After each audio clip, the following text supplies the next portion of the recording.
Hey gamers, welcome to my channel. Please tell me, when we think back to the old and beloved arcade years, who we immediately remember? Sega, Capcom, Namco, SNK, and sometimes we forgot about other companies that also made great games and marked a generation, such as Taito. This company gave us some of the greatest 80s classics. So today I'm going to remind you of 12 great classics that I'm sure you're going to love it. Are you ready? Let's start. Space Invaders. Space Invaders is considered one of the most influential video games ever. It was the beginning of the golden age of arcade video games and Japan's long-lasting global success in video game history. It inspired several game designers to join the industry and influenced many games. This was the first video game with tournaments, and for anyone who wants to know more about this game and the tournaments, I strongly recommend that you watch the Netflix series called Ice Score.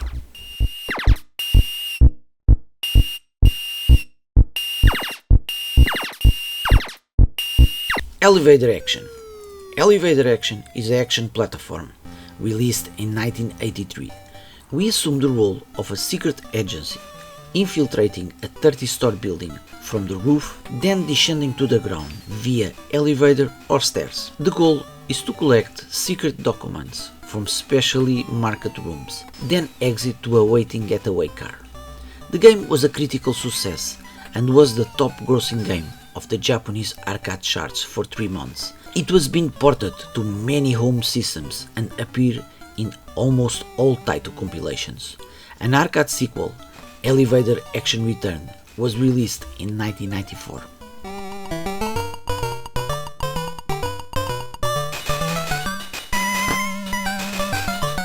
Bobble.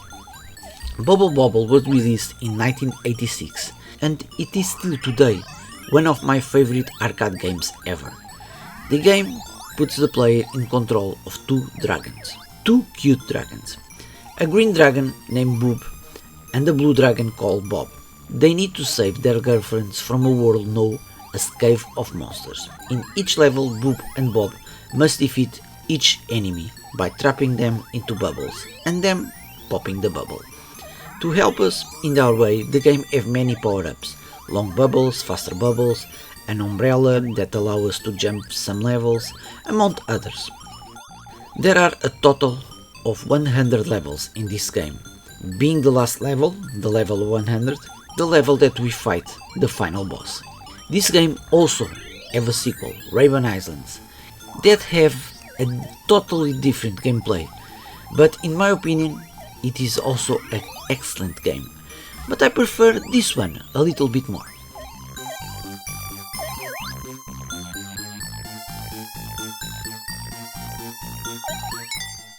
Arkanoid. Arkanoid is a brick break game released in '86, and as every brick breaker game, we need to move from side to side in order to hit the ball into the bricks and destroy all of them. After all bricks have been destroyed, we advance to the next level to face more bricks. Most bricks can be destroyed in one hit, some require multiple hits, and others cannot be destroyed at all. Some bricks release items that gave us power-ups, such as increase the leg of the ship, slowing the ball, or extra balls and extra lives. On the final level we fight the final boss. This is an excellent game, but honestly, I played a lot more of the sequel, Arkanoid Revenge of Do, but this one is the one that started all.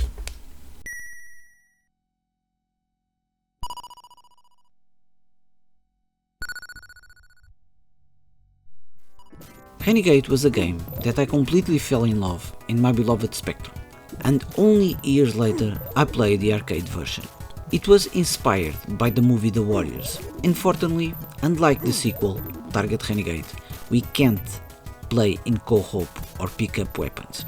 It is a very simple game, and I say simple as a compliment. There are 4 levels, all of them with the boss. Despite its simplicity, our character has many moves: standing punch, back kick, jump kick, grab the enemies, punching enemies when they are on the ground.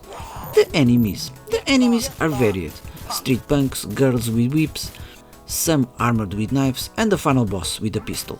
For me, the game's greatest value is that being a small game with good gameplay, it have lot of replay value, and I finished dozens of times.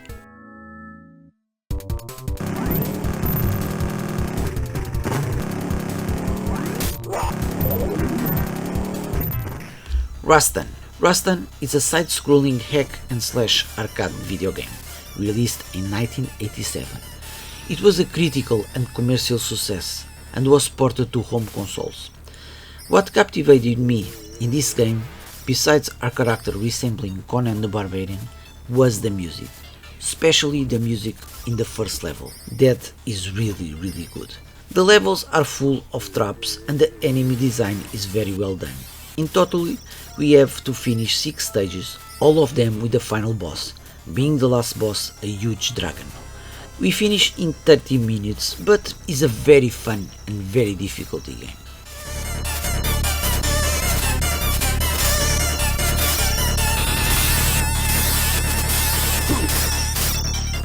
Raibon Islands. Raibon Islands is the sequel of the fantastic Bobble.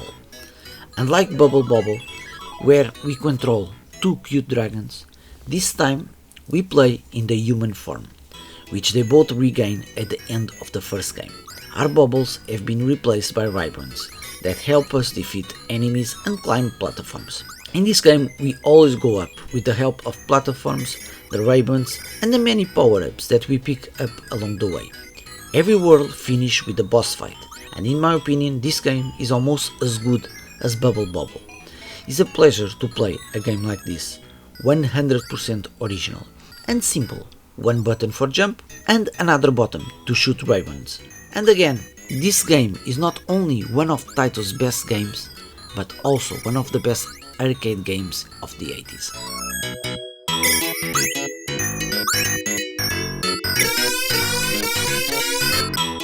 Operation Wolf. Operation Wolf is a game that I played for the first time in my beloved Spectrum. The game has 6 stages, and it is viewed from a first-person perspective. We play it on rails, with the screen scrolling horizontally. Each stage has a unique objective and effects on gameplay. After completing the game over screen is different depending on our performance, such as the number of times we die or the failure to rescue a single hostage. Also, and very important, in this arcade machine we can play with a gun resembling a Uzi.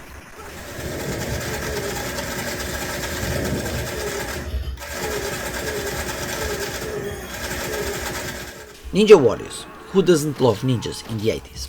It was a global phenomenon, so of course Taito also did a ninja game, this one. This game is set in the future, when a group of scientists decide that it's time to revolt against the government. And knowing full well that fighting the military themselves will be suicidal, the scientists create 2 powerful androids to carry out the mission for them.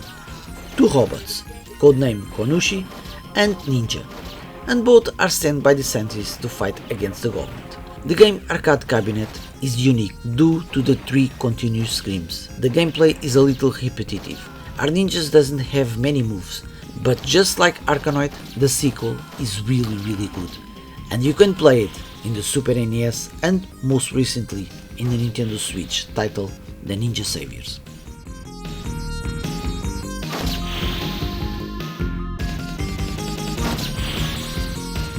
Cadash. Cadash combines very well action, role-playing and platforms in just one game.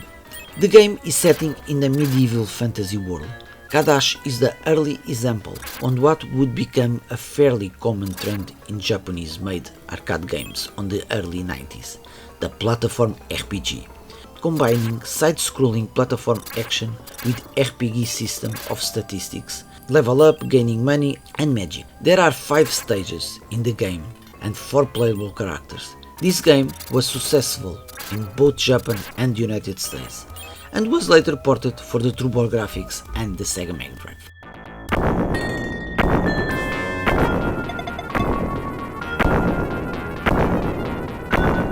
Puzznic. Puzznic was a game that, just like Renegade, I first played on my beloved Spectrum, and only later the arcade version. It's a game that challenges to eliminated blocks by matching identical patterns in straight lines. Like almost all games, it starts simple, but became very complex as the movement of the blocks is made more difficult by moving platforms. Players can choose between several puzzle paths after the initial levels, assuming that getting stuck doesn't completely stop the process. The arcade contained adult content, showing a nude woman at the end of the stage. This was removed in the international arcade release.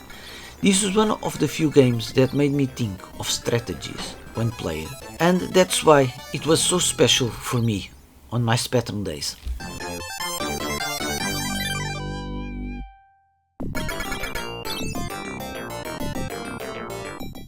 Insector X. I saved the best for last.